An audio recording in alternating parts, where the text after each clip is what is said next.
समझ नहीं आ रहा अपने सैलरी इंक्रीमेंट का क्या करूं। बेटा इतना क्या सोच रहा है? अपने म्यूचुअल फंड्स के एसआईपी का टॉपअप करा ले। This is the right time. क्या? समझ में नहीं आया। बेटा इतना क्या सोच रहा है? अपने म्यूचुअल फंड्स का एसआईपी टॉपअप करा ले। This is the right time. अब समझा।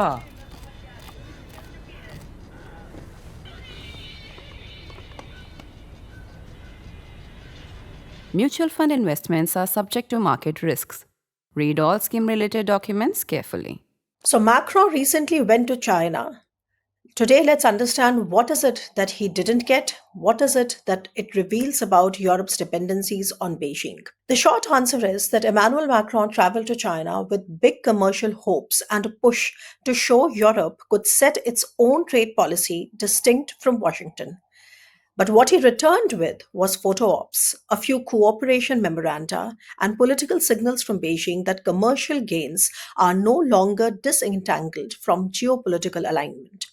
The visit exposed the asymmetric leverage that Beijing now enjoys over the EU, the limits of single member state diplomacy inside a rather fragmented European Union, and the strategic squeeze that Europe faces between Russia's war in Ukraine, China's strategic posture on weaponization of trade and support for Russia, and an increasingly transactional US policy with a brand new national security strategy with quite vitriolic statements for Europe. Now, let's unwind the many layers that connect these widespread strategic dots.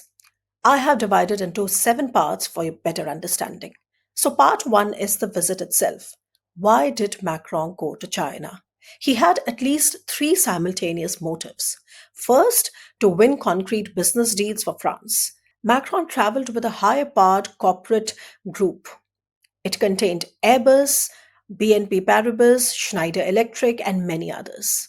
Paris had been quietly hoping to clinch large aircraft purchases and ease market access for French beverages like pork and other goods, tangible wins for French industry and voters. The second, to assert a European policy that is independent of Washington. Macron has long argued that Europe needs strategic autonomy. The idea is to chart a trade and foreign policy that is not mechanically aligned to every US pressure point. And it's a fair point, actually. A state visit to Beijing by a major EU power is a signal of that ambition. Engage, compete, and push back where needed without simply echoing the US policy. He signaled to China to make actions to reduce the trade deficit or be ready for tariffs. Now, it is another story that a single member state within the EU single market bloc can't really do it, but it does convey the intent nonetheless. And third, to see if political leverage could be used for geopolitical aims, for example, in Ukraine and Taiwan. Macron repeatedly raised Europe's concerns, including asking Beijing to use its influence on Moscow to help end the war in Ukraine and encountering Beijing's interest in French and European restraint over Taiwan related frictions. In short, something like a commercial asks tied to geopolitical asks. But let's come to part 2. And here I discuss about optics versus outcomes, which means what actually happened on the trip.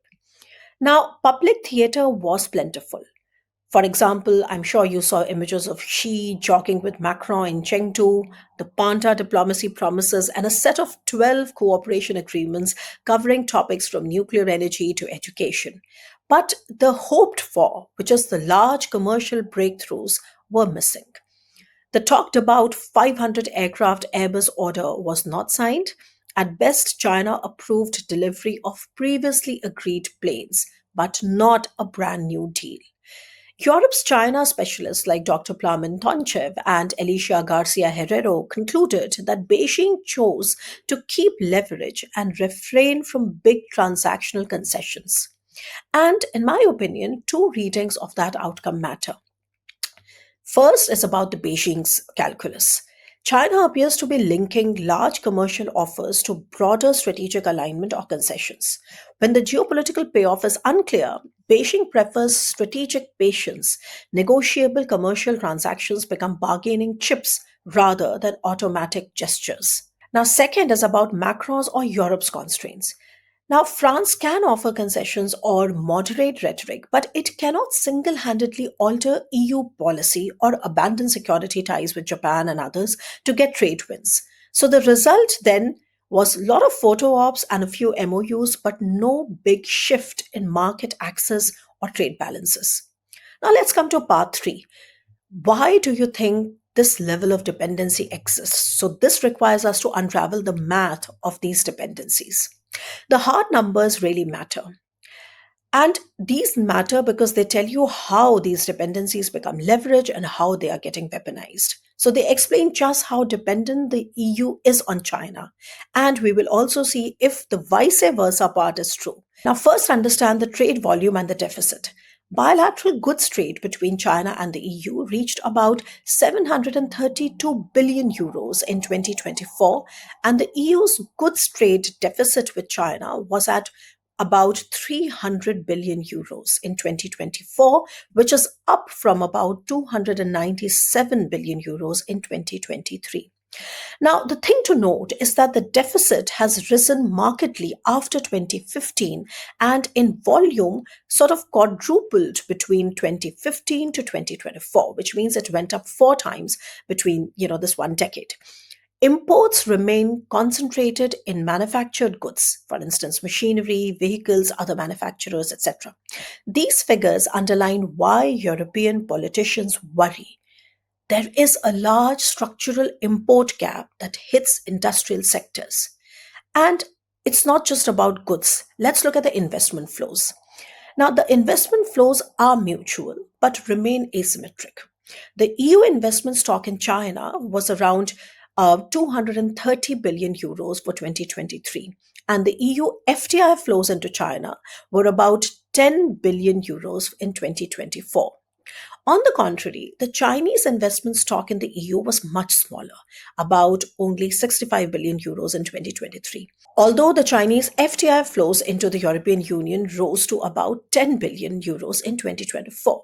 Now, what it shows is that capital ties exist in both directions, but the EU's access to Chinese markets it's much smaller relative to the size of China's exports into Europe.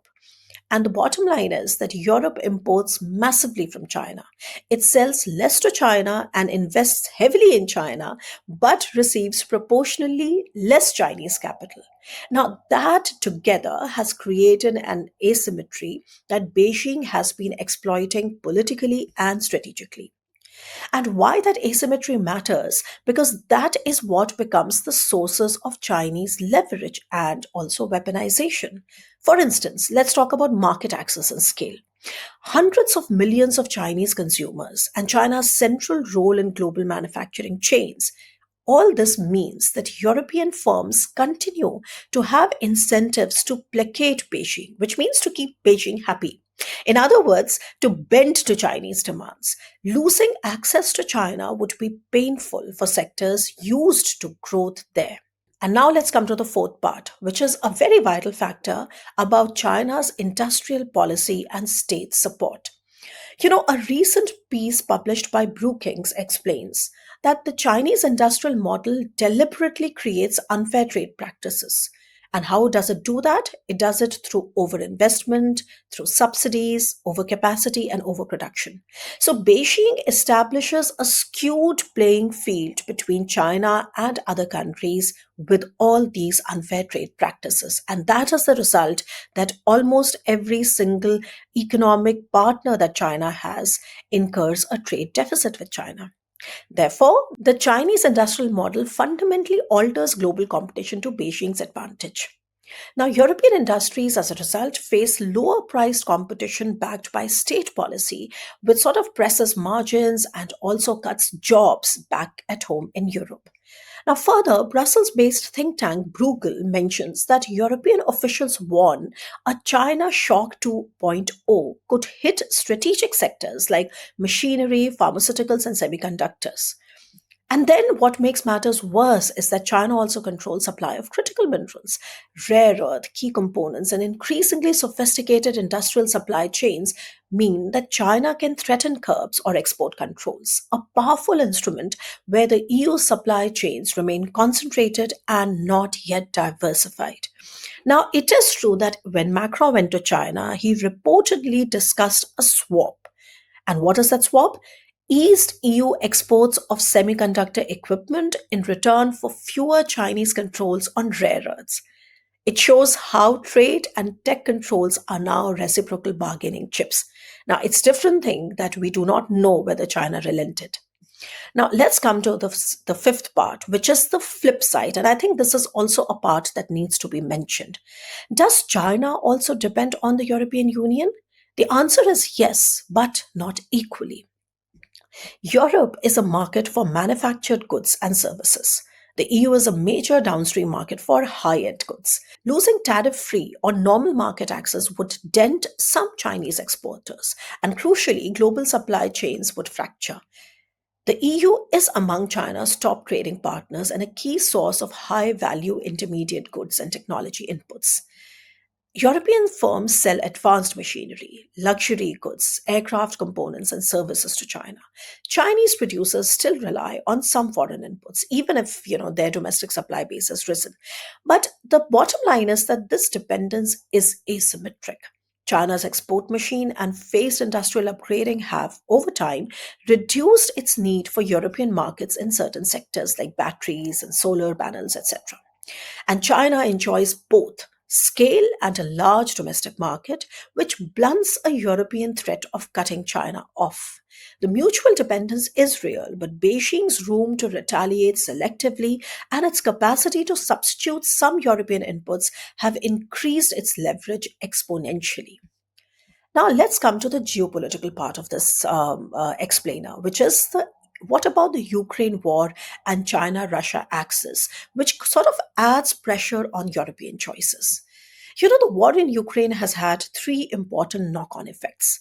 First, that security priorities have been reallocated. Now, Europe has had to deepen defense spending, cohesion, and supply chain security, all of it while weathering energy shocks. That makes Brussels less flexible on trade concessions that might undermine industrial resilience. Second, China's diplomatic posture. Beijing has not pressured Moscow to end hostilities in ways Europeans had hoped. Instead, China and Russia have drawn closer on many fronts. That reduces Europe's diplomatic leverage with Beijing and weakens the argument that trade carrots can buy geopolitical alignment. In short, China has reasons to be patient while Moscow and Beijing coordinate a narrative that blunts the Western pressure, and here I mean the European pressure. And third, what it has led to is a credibility test for Europe. If Europe appears willing to compromise on Ukraine or on human rights for trade wins, it weakens its bargaining position. Also, remember that the Trump administration just yesterday publicly announced that a united Europe is not in America's interest. Europe is fighting a battle of legitimacy on several fronts. If Europe cannot rely on Washington to front an anti coercion strategy, or if Washington signals it will act unilaterally, Beijing can exploit transatlantic disunity and court European firms selectively. Macron's visit was partly an attempt to show Europe can engage China on its terms, but the lack of big wins shows that European autonomy is still more aspiration than reality.